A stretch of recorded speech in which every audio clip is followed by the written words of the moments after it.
Hello and welcome to our webinar for today. Thank you very much for joining us. I'm just letting people filter in and then we'll get going.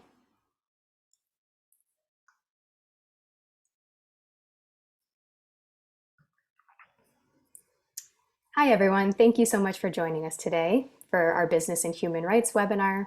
My name is Brittany Gedevekis, Manager Social Sustainability at the UN Global Compact Network Canada, and I'm really pleased to be moderating this special session webinar on connecting the SDGs, International Human Rights Day, EDI, and responsible business conduct in Canada. As the name of the webinar suggests, we're gathered here this afternoon to recognize International Human Rights Day, held every year on December 10th. We're holding it obviously a few days early because December 10th falls on a weekend this year. We're entering a really important year for International Human Rights Day because the Universal Declaration on Human Rights, which is the founding document that set out for the first time fundamental human rights or fundamental universally protected human rights. This document will be celebrating its 75th anniversary on Human Rights Day in 2023. To recognize this milestone and highlight the legacy, relevance, and activism inspired by the declaration over the years, the UN and supporting bodies are now officially embarking on a year-long campaign leading up to the anniversary. So you'll be hearing a lot about this founding document over the coming year. We'll get into this and a lot more during the webinar today, but before we get started, I'd like to perform a land acknowledgement as a small act of business reconciliation with Indigenous people. So I'm coming to you today from the traditional territory of many nations, including the Mississaugas of the Credit, the Anishinaabe, the Chippewa, the Haudenosaunee, and the Wendat people. This land is still home to many diverse First Nation, Inuit, and Métis people. And I'd also like to acknowledge that what I call Toronto is covered by Treaty 13 with the Mississaugas of the Credit. So in terms of some quick housekeeping, because we have a really packed agenda for today, I just want to remind the audience that the session will be recorded and circulated afterwards, so you can return to it or you can pass it along to any colleagues that may be interested. And as we make our way through the webinar, you're welcome to drop your questions in the Q&A, and our team here at the UN Global Compact Network Canada will try our best to reply in the chat. I'd also like to share that for those of you who are interested, we have closed captioning available in both English and French, and maybe some other languages you might be interested in. If your Zoom account is up to date, and that's the big if, at the bottom of your screen, you'll see the CC, the closed captioning button, and you can click on this and select the language that you'd like to see. The recording will be available with both English and French closed captions as well. You can also move that around if it's blocking the screen. So let's get into it. During this special session webinar, we'll first be providing you with a quick overview of the UN Global Compact and a few of our initiatives, namely the 50-30 challenge, because this relates to our work on human rights. Following that, we'll hear from experts on corporate human rights and EDI in the workplace before closing out the webinar with some key takeaways for you and your organization. I'm so pleased to be joined here today by a number of guest speakers and presenters, including my colleague Nata Khan, who will be introducing and providing reflections on a presentation by Sarah Bradbury, Research Social Transformation at the World Benchmarking Alliance. We'll then hear from Pascal Alpha, Chief Diversity, Equity, and Inclusion Officer at CAE, about how companies can implement effective EDI policies, practices, and initiatives. So let's get started. For those of you that may be encountering the UN Global Compact for the first time, we are the world's largest corporate sustainability initiative, using a principle-based approach, which includes the 10 principles of the UN Global Compact and the Sustainable Development Goals, often referred to as the SDGs. We work predominantly with the private sector and alongside a range of partners to advance shared mandates, the 4 themes of which are human rights, labor, anti-corruption, and environment. And our subject for today is really human rights and EDI, and I want to point out that human rights are deeply embedded in the SDGs. More than 90% of the 169 SDG targets that make up the 17 SDGs are related to human rights and labor standards. So thank you for joining us today for this very important conversation that relates so deeply to the SDGs and the work that we're all doing. If your company is committed to the SDGs, but perhaps you don't have explicit human rights policies and practices in place, or you're trying to figure out how to embed EDI a little bit more into your organization, this webinar should help you identify ways to strengthen your alignment and better integrate human rights, the SDGs, and EDI. And very briefly, speaking about EDI, I'd like to provide a little bit more information about the 50-30 challenge since it's related to our human rights work. The 50-30 challenge is a voluntary initiative launched by the Government of Canada to encourage more businesses to prioritize diversity and inclusion by challenging signatories to increase representation in their workplaces by committing to meeting the following targets: 50% women or non-binary people on Canadian boards and/or in senior management roles, and 30% representation of what they're calling equity-deserving groups on boards and/or in senior management roles. And there are 4 key equity-deserving groups that factor into this 30% target: racialized people, those with disability, Indigenous peoples, and members of the LGBTIQ2S+ community. Over 1,700 organizations from across Canada have signed up, including CAE, so we'll speak to Pascal a little bit about this later. And the registration list remains open for those of you that may be interested. And in the interest of time, we're going to launch straight into our first segment here. I'm very excited to introduce the World Benchmarking Alliance, and I'm going to turn the floor over to my colleague Nada Khan, Equity, Diversity, and Inclusion Lead for the 50-30 Challenge project, to kick the session off. So Nada, over to you.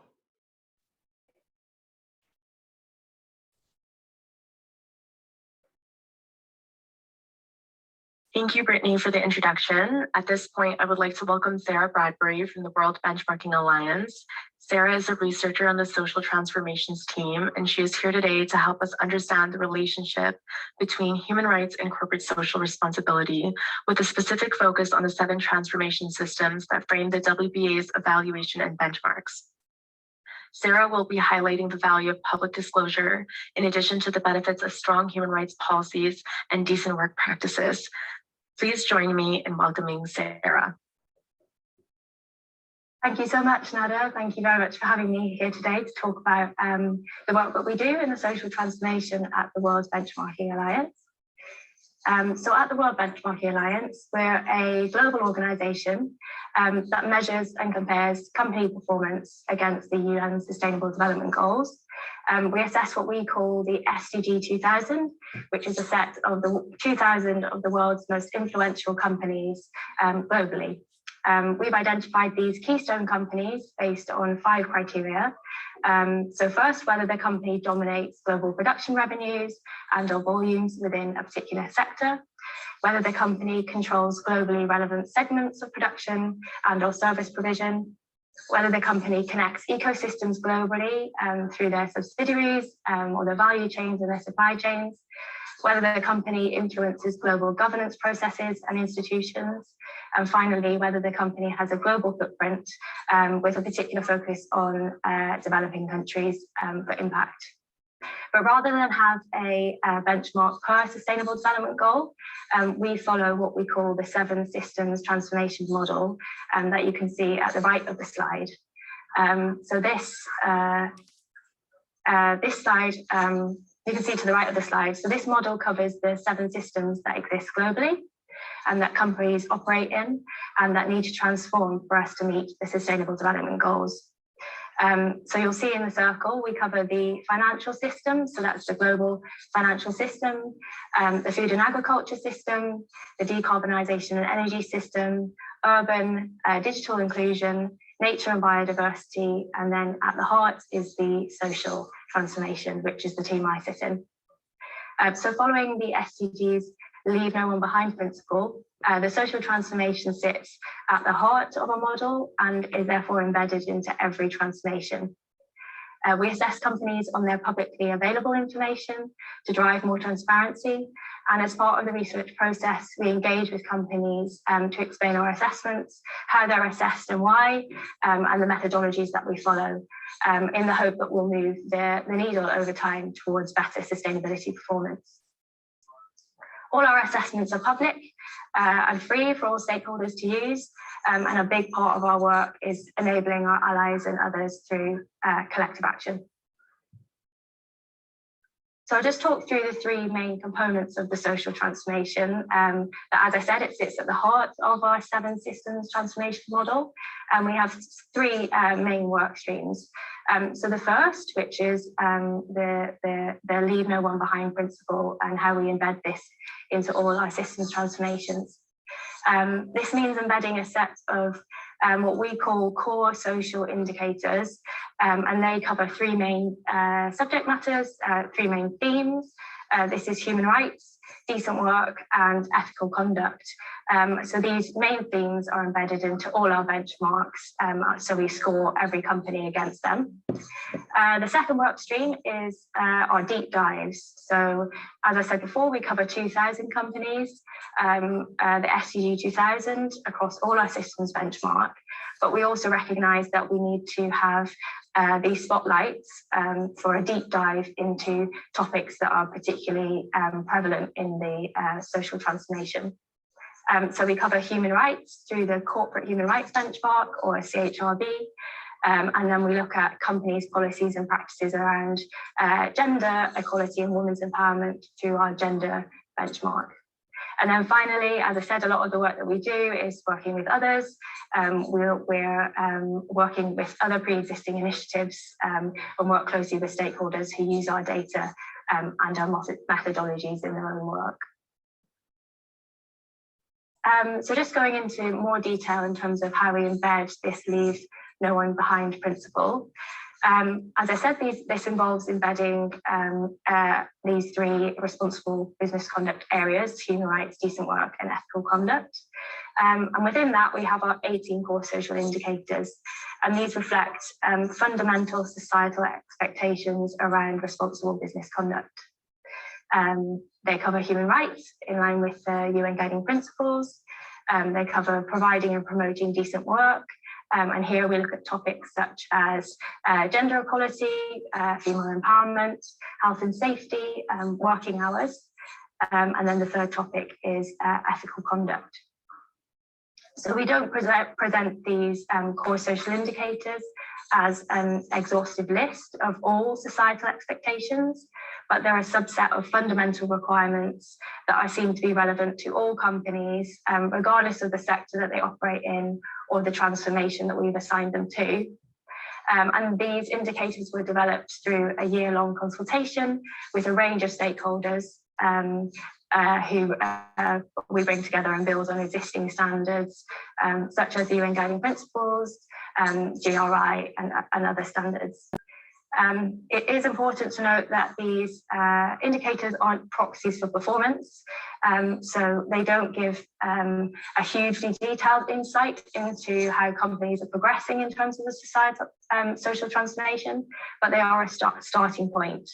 And then for depth, as I said, we use the spotlights, the CHRB, and the gender benchmark to go into more sector-specific issues around human rights and decent work that then build on the core social indicators. So you can see on the right the 18 core social indicators that we include in all our benchmarks, and therefore we assess all the 2,000 companies on. Under human rights, we look at commitments, particularly human rights commitments in human rights policies, workers' rights and commitments to workers' rights, particularly under the ILO, so the core labour standards. This covers child and forced labour, non-discrimination, and freedom of association and collective bargaining. We look at companies' human rights due diligence. This is a particular key area that we look at in line with the UN guiding principles. And we look at the first 3 initial steps of human rights due diligence. So this is risk identification, risk assessment, and then the action that companies take to address those risks that they've identified. And then we also look at grievance mechanisms, both for workers and then for external individuals and communities. And then the second pillar is the decent work. So we look at elements of EDI, including diversity disclosure, gender equality and women's empowerment, and then also collective bargaining agreements, living wage, health and safety, and working hours. And then the final 4 indicators are around acting ethically or ethical conduct. So we look at data protection, responsible tax, anti-bribery, anti-corruption, and responsible lobbying and political engagement. So this slide just gives an example of how we layer in the core social indicators, the red triangle from the diagram, into, in this case, the decarbonisation and energy benchmark. So this is our climate benchmark. So the 18 core social indicators here make up 20% of the score. So the company's score is out of a certain number, and 20% of that will be from the core social indicators. And then, as with every benchmark, we have an additional set of social indicators. In this case, they're the just transition indicators. And this is that we look at particularly social topics that are relevant to the specific transformation. So in this case, how do the companies within scope of this benchmark, how do they decarbonise in a just and equitable way? So this builds on top of the core social indicators that apply to all companies, regardless of the sector. So these just transition indicators are transformation specific indicators, and they look at aspects of just transition planning, social dialogue and stakeholder engagement, and then other aspects of decent work like green and decent job creation, which is key for a just transition, reskilling, and then the inclusion of vulnerable groups. The rest of the benchmark is made up of the assessing low carbon transition indicators, so the ACT assessment, and this covers the climate angle, so how are the companies aligned with the Paris Agreement.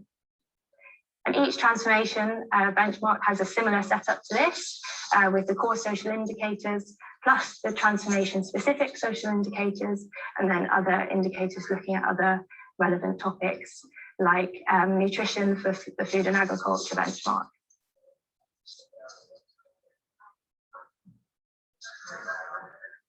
This is just to give a quick overview of where we currently are in terms of assessing companies on the core social indicators across our benchmarks. So far over the past couple of years, we've assessed around 1,600 companies across multiple benchmarks.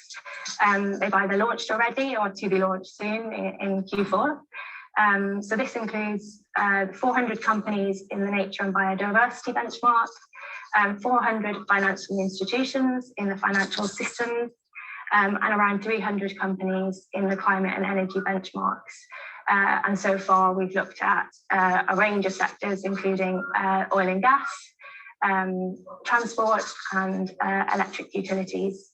You can find out more information about all our assessments and our methodologies, and more information about WBA in general on our website, which we'll link you to. So part of the social transformation work that stands alone, a bit separate to the benchmarks that we release per transformation, is our social transformation baseline assessment. So earlier this year, we released this standalone assessment, and this shows the scores for 1,000 companies, the first 1,000, so half the companies within scope of WBA, across 26 sectors, and it shows how they scored on the 3 themes within the core social indicators, so human rights, decent work, and ethical conduct. And this presented first sort of state of play of how these influential companies globally are setting the foundations for a sustainable and equitable world. This data has been picked up by a range of stakeholders over the past year, including companies and policymakers, and then also investors who are often interested in our methodologies and how they can apply them and potentially scale up beyond 2,000 companies. By 2024, so a couple of years, we plan to have assessed all of the 2000 of the SDG 2000 within scope of WBA and make that data also available in a similar format. As I said before, all our data is free and available online for anybody to pick up and use. And just to give an overview of some of our findings, so from the baseline assessment, this shows that we overall saw very low scores across the board, regardless of the sector that the company operates in or the transformation. We had around 26 sectors, so a broad range of companies. Only 1% of these are meeting the majority of the fundamental expectations and therefore scoring over 15 points out of the maximum 20 points. Half of all the companies scored quite low or very low, between 0 and 5 points. So overall, this baseline shows companies across many countries and industries are not demonstrating currently the fundamentals of socially responsible business conduct. But despite this, there is reason for hope, as each of the CSI requirements were met by at least one company in full. This means that for each one of these fundamental expectations, we found companies that demonstrate examples of good practice. The average score was 5.2 out of 20, and many companies are meeting some of the requirements across some of the expectations.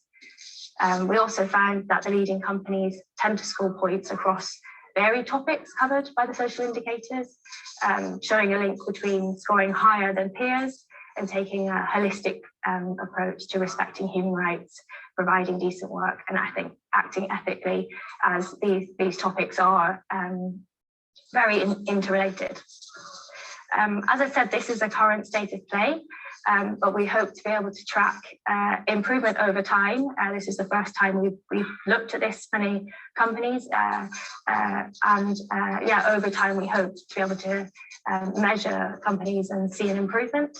As I noted before, with the corporate human rights benchmark, that's a Spotlight that's been running for around 5 years, and we have seen improvements of scores over time, and also improvement in how companies engage with us, the level of engagement, and our willingness for companies to be involved in the research process and be involved in that process and improve over time.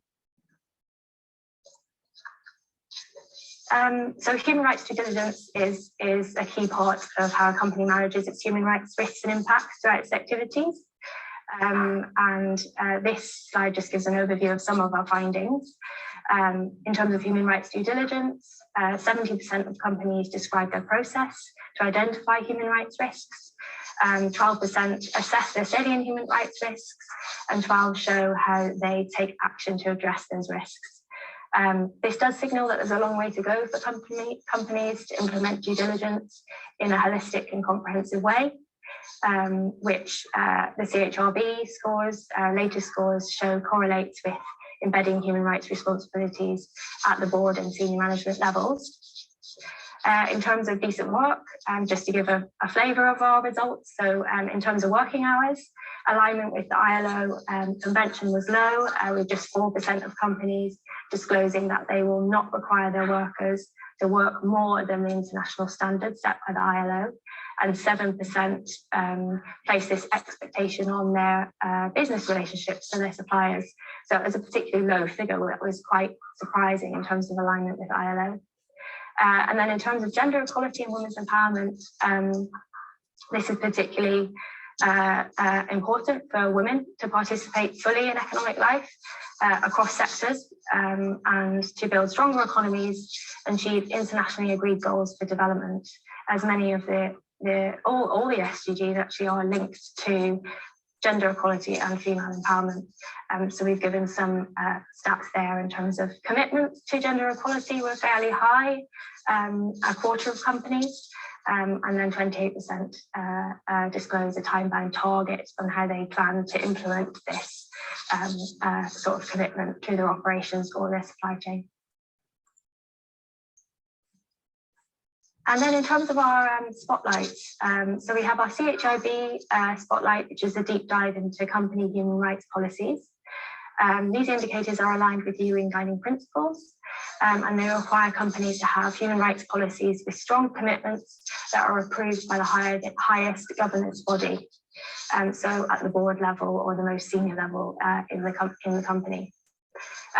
Within these human rights policies should be a commitment to international human rights standards, the ILO core labour standards, and decent work practices, including key components of effective EDI work, like non-discrimination, gender equality, security, anti-harassment and female empowerment, health and safety, and working hours, to name some of those topics.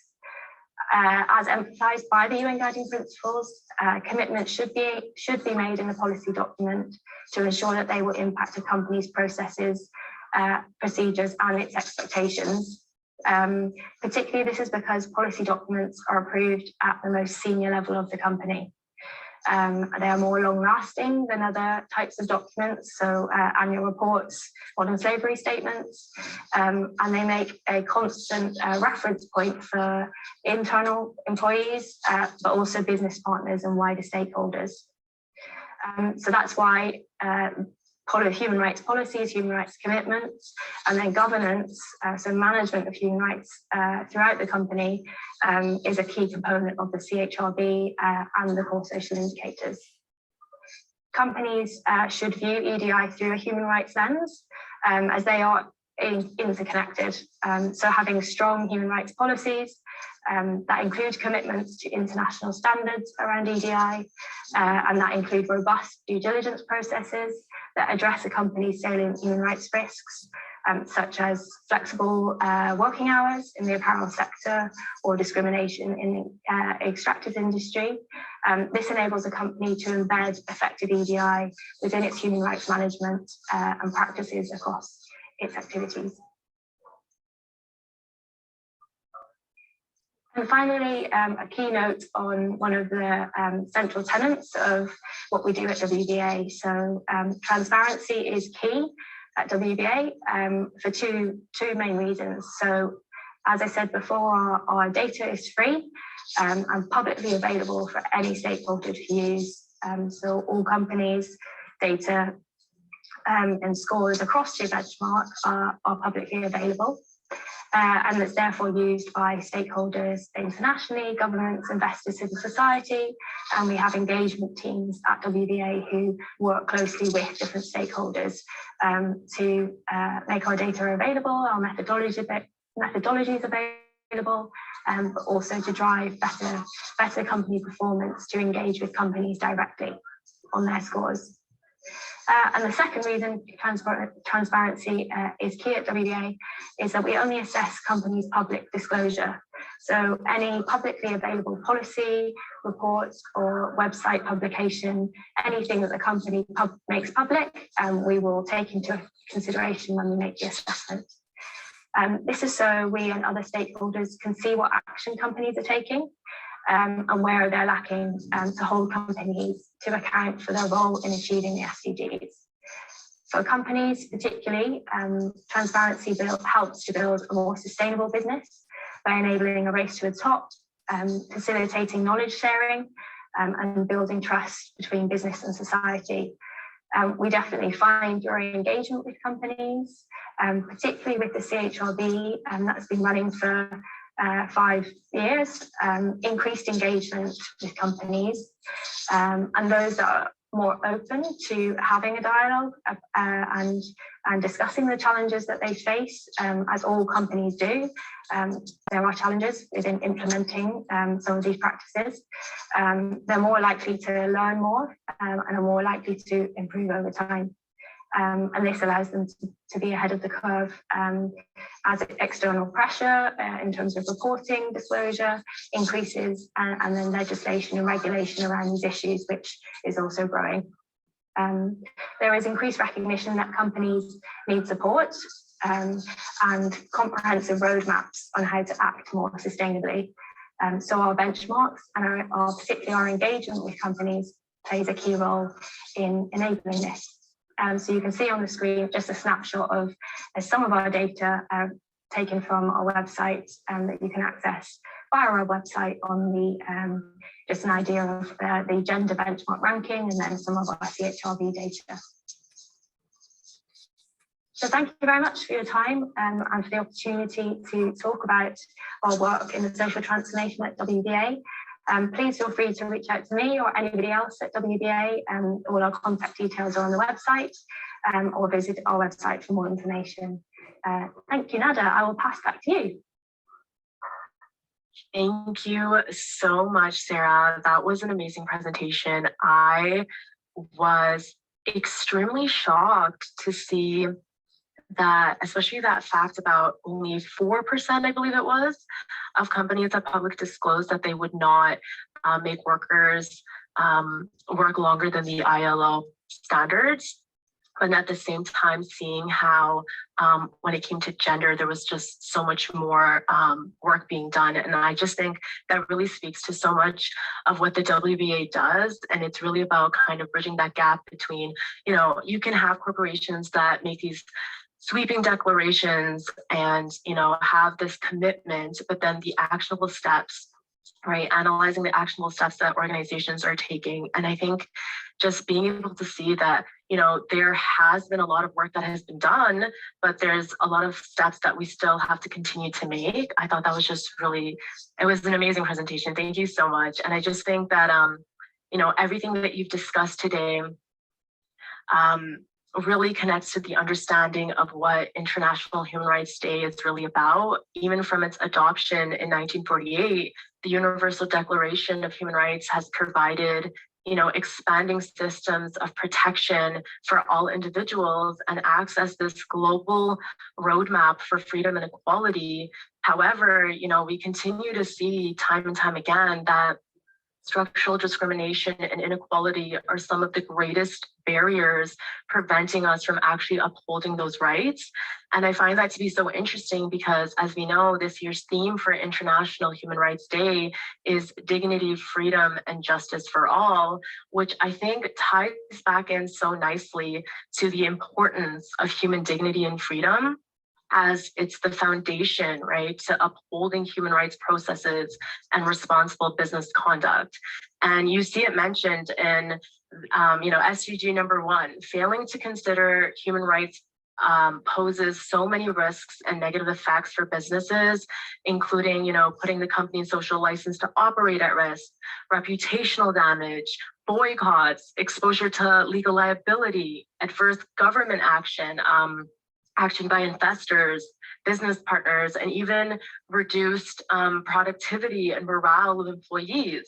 And as you kind of discussed, especially about transparency and how that kind of creates the sense of trust, it really helps to ensure that businesses are acting with due diligence, you know, and avoiding infringing on the rights of others and addressing the human rights impacts related to their business conduct. And, you know, we're, you know, even more than that, we're aware that protecting and promoting human rights makes companies more resilient and able to weather crises better, strengthen business relationships with stakeholders, increase productivity, build organizational culture, and ensure dignity, freedom, and justice for all, which is, again, tying back into this year's International Human Rights Day theme. And that is why, you know, strong human rights policies are essential to ensure that a company's responsibility to respect human rights is embedded through all business functions. Human rights policies really highlight how to make workplaces safe and equitable and provide a guidance, you know, for expected behaviors as they relate to fundamental rights and freedoms. So being able to kind of bridge the gaps between business aspirations and actions on human rights is what can ensure that human beings are respected and that we continue to uphold the values of the UDHR. That being said, I want to thank you once again, Sarah, for joining us today with just such an amazing presentation. And at this point, I would like to throw it back to you, Brittany. Thank you so much, Nada. That was very well said. I think just to sort of to build on that a little bit, I want to thank Sarah and the WBA for their informative presentation and for really driving the point that more organizations need to adopt business models that do not leave anyone behind. We love that phrase here, and that prioritize people and planet over profit. Focusing on corporate human rights can be a really effective catalyst for progress in this space. And as Sarah mentioned, the UN Guiding Principles on Business and Human Rights is a really great place to start. So take a look at that if you haven't seen it before. And one way, of course, that organizations can work towards strengthening their human rights commitments is by focusing on equity, diversity, and inclusion.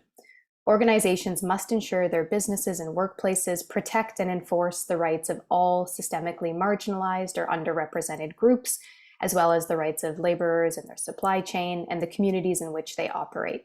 So with that in mind, I'm absolutely thrilled to introduce our next guest speaker. We're going to have a little bit of a fireside chat. This guest speaker will help us understand the journey of designing and implementing effective equity, diversity, and inclusion initiatives. So I would like to welcome Pascal Alpha, Chief Diversity, Equity, and Inclusion Officer at CAE, to the conversation today. I'm so excited to be moderating this conversation because I know that Pascal can really help us drive home why organizations should prioritize EDI work and what sort of actions they can work on and they can focus on. So thank you so much for joining us today, Pascal. Thank you for having me, Brittany. Very exciting. Great. I think just to begin, maybe I'll ask you to introduce yourself and CAE for the audience and those that might not be aware. Sure, of course. I think it's really important to give some context because every company is different and has different challenges. So CAE is a global high-tech company. We're the world leader in training of pilots, defense forces, healthcare practitioners. Everything we do is geared towards making the world safer, and through technology. So we're known for our simulators, for our training centers. So when you travel anywhere around the world, chances are that your pilots were either trained on a simulator that we built in Canada, or that they train in a CAE training center somewhere around the world, because we have 13,000 employees and we're in 40 countries. The other important thing is we're a big percentage of our population are engineers or flight instructors.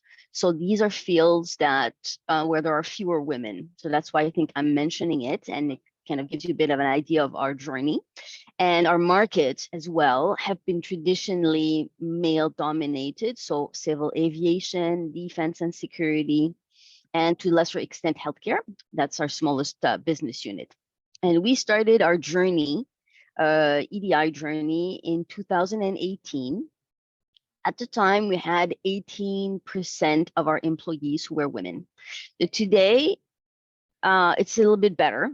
We're at 22%. So just a few years, we still, started moving the needle. And it's difficult to move the needle when you have a big population like that, and when you're acquiring, companies that are already male dominated. So we're pretty happy with our progress. And diversity, equity, and inclusion are part of our values and our strategy. Our CEO identified it as a strategic priority. And so basically our focus on EDI, fostering a diverse and inclusive culture where everyone can thrive, everybody can be themselves with no exception. And forgot to mention, so for me, I've been at CAE now for 20 years, been in this role, official role, for about 6 months, but have been working on EDI as a co-lead for a few years since we started. Great, thank you so much for that. And I know our paths have crossed in the past when we were working on our blueprint for gender equality together. So we were thrilled that you were able to take this position over and really drive home a lot of that progress for CAE. So thank you for that. And I think one of the first questions that I'd like to ask you is, I was so pleased to see that CAE had signed up to the 50-30 challenge. And I know we have a lot of 50-30 challenge companies on the line right now and those that might be interested in it. So I was wondering if you could, explain to the audience why CAE decided to sign on to the challenge. Sure.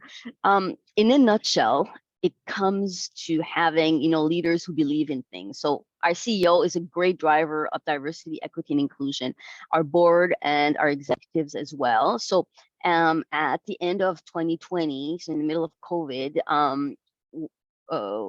we heard about the 50-30 challenge. We've already committed to diversity, equity, and inclusion. We had shown our leadership in the field, and we received a request from, at the time, the Minister Navdeep Bains, who was Minister of Innovation, Science, and Economic Development. It was his, his baby, the 50-30 challenge, and we, he wanted us to participate in the program, which was being launched by the federal government. And as you mentioned earlier, the objective is to attain gender parity, so 50%, and significant representation, at least 30%, of underrepresented groups on the boards and senior management, to build, a more diverse, inclusive, and equitable Canada. So basically, this initiative was already very much in line with our objectives, and that I mentioned earlier, and improving access for women, people, racialized people who identify LGBTQ, people with disabilities, First Nations, Inuit, Métis within our company, and of course in positions of leadership, at the same time. So over the past few years, we made some, a lot of changes to promote D&I. We started, tracking our demographic. We started establishing targets, launching development programs, enhancing recruitment, and ensuring that our employees are heard, and that their differences are respected and promoted. So basically, I think our participation in this 50-30 challenge was kind of relevant because we could share what we had done already, and we wanted to learn from the others. So by being part of the 50-30 challenge, you're kind of creating a community of people who are of companies who are trying to achieve that. And what I found was the 50-30 challenge is also a great guide, beyond having 50% women, 30% underrepresented in the board. But so, for instance, when we provide scholarships today, one of the guys I was telling the team who works on scholarships is, why don't you aim to give 50% of your scholarships to women? Aim to give 30% of your scholarship to underrepresented groups. So it's a good guide. And one thing that I think is important to mention is that while we didn't establish a target date for us at CAE to reach 50% and 30%, we establish targets every year. So because the 50-30 is still far for us, as I mentioned earlier. So we establish targets every year that we can reach, and we are reaching them. For instance, a few years ago on the board of directors, the majority of them were white men. We had one woman, and now we have 30% women and 20% from underrepresented groups on our board. So, it's better. Same thing for the senior leaderships. We have nearly 30% of our senior leadership who are women. And recently we appointed a woman who is a visible minority as our chief digital and technology officer. So extremely important position for our company. And people were so excited to, especially the people that I interact with, our employee resource groups, because, people from underrepresented groups could see themselves, reflected in the leadership team. And that's, very important. So it gives you a bit of a nutshell, why the 50-30 channels and what we've been doing. Yeah, no, thank you so much for that response. I think It's really important to note that, you know, you can have your targets in place and it might not be the appropriate time to sort of set a timeline to them, but if you're working towards them with goals and with follow-up actions, that can be really powerful. So I appreciate you sharing that. And I think just to build upon that, we sort of spoke a little bit about it, but I want to ask you a bit more directly. What policies or codes do you have in place at CAE that reaffirm equity, diversity, and inclusion within your organizational culture? And, you know, if you could tell us a little bit about how you went about creating these policies and maybe any tips you have for organizations that might be looking to develop similar policies. So I think the simplest way of, and I was speaking to my colleagues in the, in the legal department, simplest way is to say that at the basis of all our policies is, the foundation is our code of business conduct.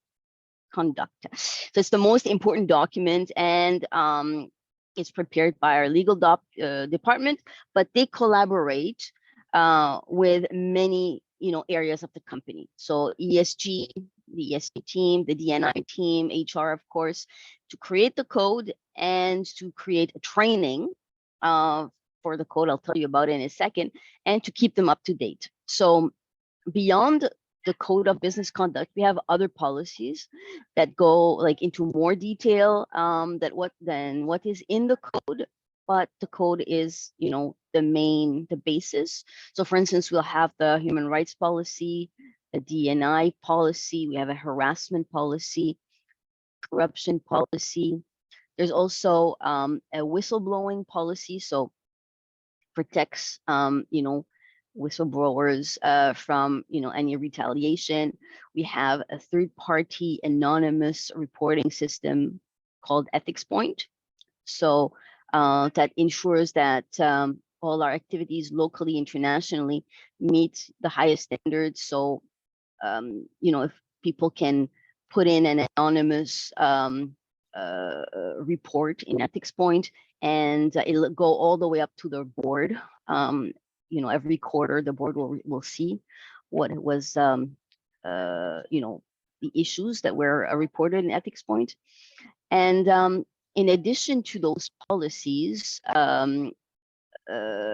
that are global, there are also like local policies or policies that are specific to business units, because for instance there might be a local regulatory requirement. So basically that's what it is.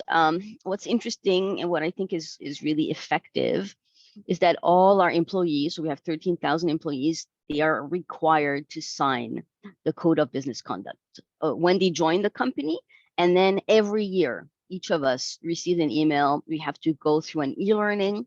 It's an e-learning and quizzes every year. It takes about an hour. And then when you pass, you sign, saying that you have, you signed your code of business conduct. And it's one of the few documents that we have. It's available like in 5 languages on our intranet, on our website. And very broad document, very important. It touches everything, as was mentioned earlier by the previous speaker, everything from protecting intellectual property, the environment, but bribes, etc. But most importantly for us, for our conversation today, respecting each other. So that includes promoting equal opportunity. So in the code, we specifically say that we have 0 tolerance to discrimination, intimidation, harassment based on any personal trait. So race, religion, color, ethnicity, disability, sexual orientation, etc. All of them are listed, and that it's not tolerated. We also say that we have 0 tolerance to harassment or sexual harassment. And, whether physical, sexual, psychological, it's not tolerated. And we are committed, actually write it down, to ensure that our employees, consultants, suppliers, customers feel safe, respected, and valued, and that every allegation is treated seriously and confidentially and with sensitivity, of course. Another thing that was mentioned is that we respect human rights.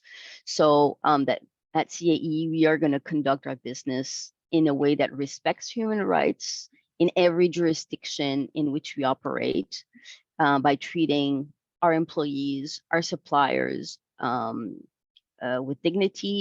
And the words in the code, I'm reading them: providing fair and competitive wages, prohibiting use of child or forced labor, not engaging in trafficking of persons, fostering a diverse and inclusive work environment.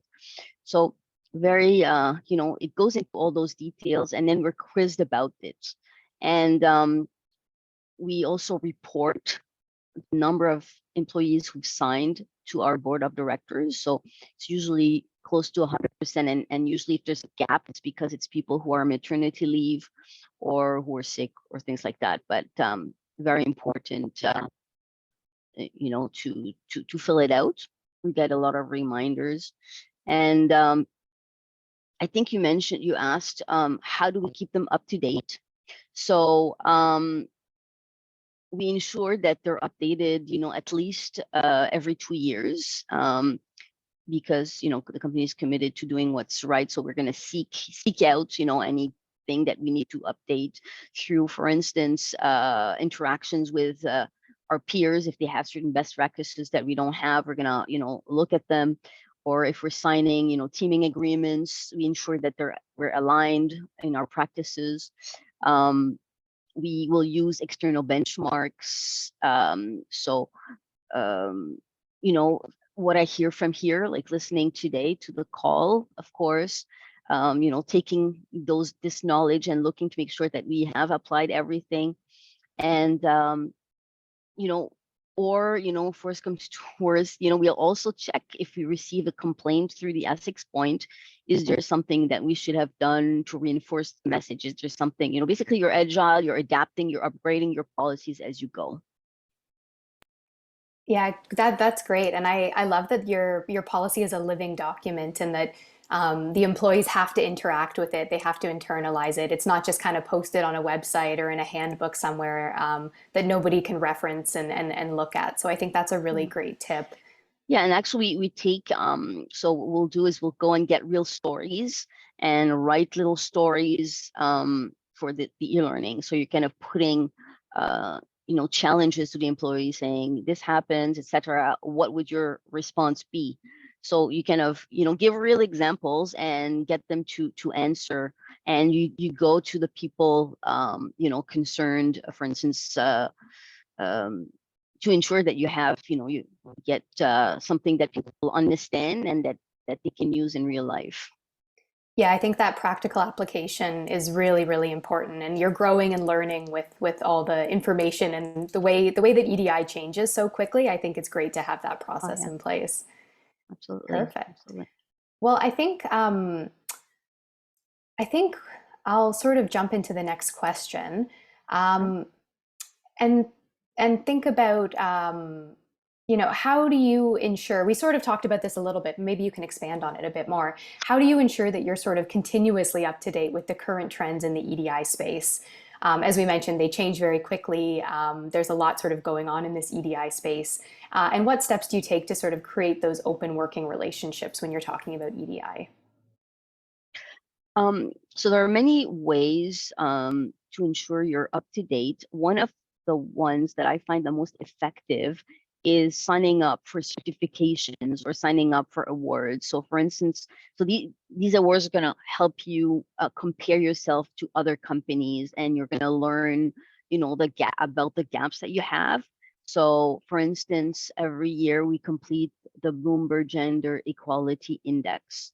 And we've been doing it now for 4 years. We've been 4 years in a row on the index. When we started, I think it was the first year of one of the first years from that equality index, and we were at the beginning like 1 out of 300 companies. Now we're 1 out of 500 companies completing it, and it helps you because at the end you're like, okay, what did we have, and you kind of work on it the next year. Same thing, there's something called the Women in Governance certification in Canada.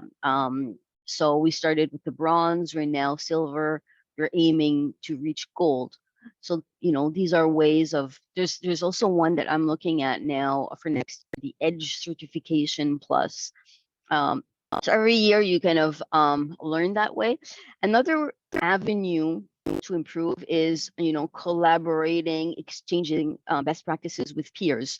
So for instance, I think I'm new, as I mentioned, in my role. So meeting other DNI leaders from other companies, learning from them. And I know that my colleagues who work with me closely in the legal team or ESG, same thing, learning from other companies who are doing the same thing. So, if you are listening and you want to reach out to me, please go ahead. It'd be my pleasure. And so, for instance, last week I met with chief D&I officers from many airlines. So airlines are our customers, and it was the Airline Pilot Association, and they were doing their first ever forum, D&I forum, specifically on women, and they were actually all women pilots there and chief D&I officers. It was so interesting because they're going through the same challenges, and you hear, and you kind of say, oh, did you try this? And you get great ideas, and you also feel like it feels like a movement. Everybody's trying to do better and make things better.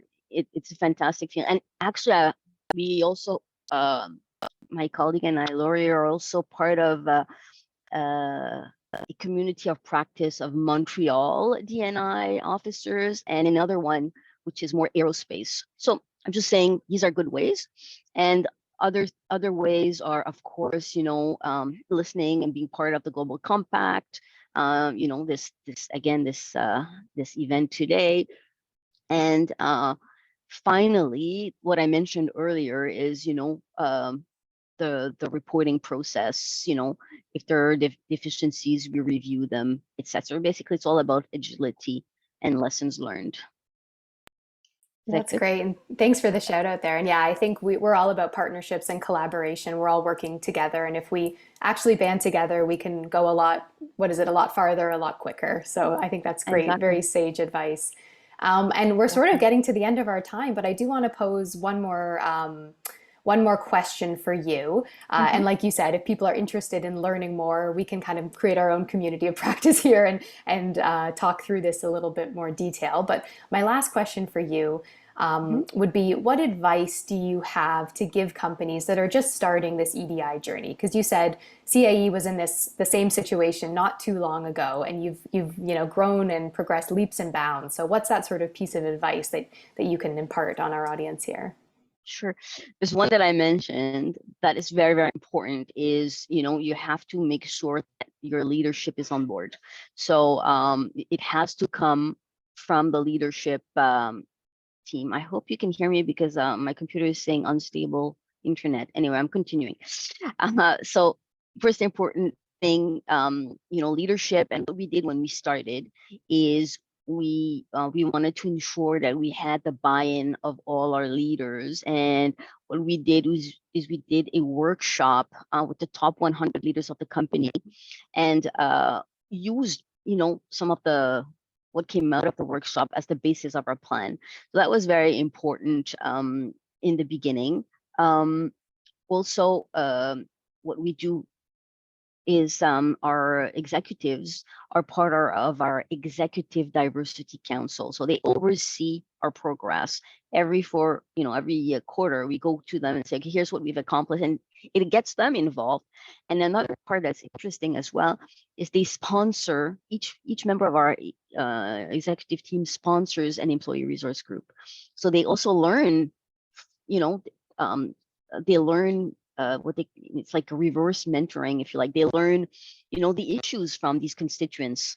So that's one thing. Another way, another important thing is that EDI is not only about HR, it's not about organizational development and only recruitment. It's all about so many things. So when I talk about the role, I will say, listen, we touch everything, every facet of the company. So corporate policies that we mentioned today, the suppliers, so that we ensure that they're more diverse, the relationships with universities, and our scholarship, because you want to bring people in from underrepresented groups, embedding D&I in your products and services. So one of the programs that's very important at CAE, we're very proud of it. It's called the CAE Women in Flight program. And basically, it's to attract more women to choose the career of being a pilot. So our customers, so the airlines, have the same challenge as we have today. They need more women to become pilots. There's a need for 260,000 pilots over the next 10 years, huge amount. And today, only 5% of pilots are women. So what we're doing is we're providing these scholarships to women to become pilots, and they become ambassadors for the pilot career. So, it just shows you that D&I goes beyond internal. It goes in our products, and we're going to be doing more.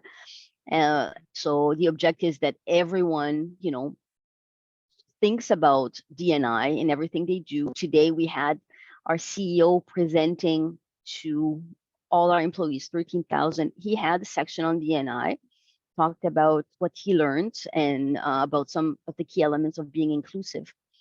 So basically, that's it. One last thing that is a good advice is, the network. So you can use your communications team, very important. I used to be in communication, but also your employee resource group. They're like an ambassador network for you and for what you're doing. And they're, extremely strong in that. So basically, the other thing is, you won't get it right away. You're adapting, you're going to grow better, you're going to do better every year. I think that kind of summarize it. Yeah, I think those are really great points. And I think I'm going to go back to this and kind of look through the transcript and note this down, because I feel like you gave 5 really strong actions that any organization can do. So I might be in touch to write a blog with you or something like that where we can With really pleasure. highlight. Perfect. Well, I think we're right at time. Pascal, I could keep speaking with you about these subjects. And I just want to say thank you for joining us today and for imparting your wisdom, sharing a little bit more about CAE's journey. Sounds like you're doing really fantastic work, and we hope we can engage you more and that you can keep working with the 50/30 challenge participants and sort of establish that movement of companies committing to these targets and these principles moving forward. Thank you, Brittany, for having me and for getting to know, letting us tell your listeners about CAE. We're not very well known, but hey, we're a Canadian company and very proud of what we do. So listen, and again, if anybody wants to reach out to me, don't hesitate through LinkedIn. It'll be my pleasure. Perfect. Thank you so much. I think you'll get a few inbox requests after this. Thanks, Pascal. Great. Well, I think, we're right at time. So just to close up, and thank you for staying with us right now. I just want to thank you as the audience for your time today. We hope you're leaving this session inspired to examine your organization's corporate human rights commitments and build or introduce more effective EDI initiatives. You'll be seeing a lot moving forward about the Universal Declaration on Human Rights and the 75th anniversary. It calls upon everybody, including businesses and individual workers, to stand up for human rights. We all have a role to play, and we can support and learn from others in our efforts to realize greater freedom and equality for all. In terms of next steps, this session has been recorded. It'll be sent to you after the fact. You're welcome to reach out to our project team or our team at UN Global Compact. Make sure you're following us on social media and you're signed up for our newsletter so you don't miss any of our events and our offerings. And I just want to remind everyone that if you haven't signed up for the 50/30 challenge already, please do so. We have a number of free services and supports available for all 50/30 challenge participants. So with that, I'd like to thank you again. I'd like to thank Sarah. I'd like to thank Pascal and Nada for such a wonderful webinar today. And on behalf of the entire UN Global Compact Network Canada team, we wish you a wonderful holiday season, and we're looking forward to offering you a whole bunch of other webinars and services and learning opportunities in the new year. So thank you very much, everyone. Have a great day.